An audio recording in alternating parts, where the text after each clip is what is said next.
from the disease.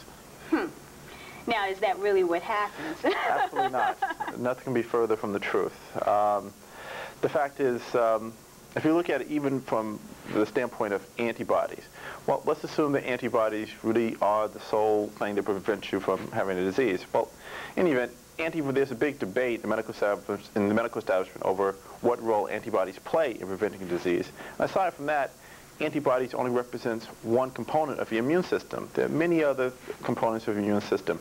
I mean, you got red blood cells, white blood cells, you have interferon. Studies show that even the mind has an impact on the overall immune system. So for the medical establishment to focus in on just antibodies, that's missing the big picture. Right. If I were to use an analogy, if you had a car and you took it to a garage to have it repaired, and the garage guy tells you, well, the only thing we can deal with are the spark plugs. And we can't focus on transmission, carburetor, nothing. You say, oh, are you crazy? Right. So the medical establishment, by focusing on exclusively antibodies, basically what they're telling the public is that no matter how filthy you are, no matter how unhygienic your environment is, no matter how much trash you put in your body in terms of junk food and things of that nature, you can do all that. So long as you take this magic potion, you don't have to worry about getting sick from these diseases. And those people who believe that, I have a bridge I want to sell you. Right.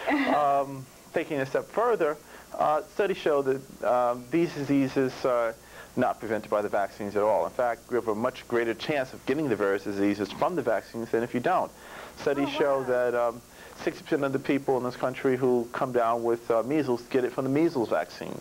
Another study showed that between 1973 and 1985, 76% of everyone who came down with polio got it from the polio vaccine. Oh, wow. Hundreds of thousands of people have come down with smallpox, when the smallpox vaccine was administered. So the statistics are there. They come right from the medical establishments, from their own literature, but this is being kept from the general public. And those of us who've taken the time to research this, we're doing everything we can to get this out to the general public so the public realizes that a massive game is being played and they need to take some time to research this controversy.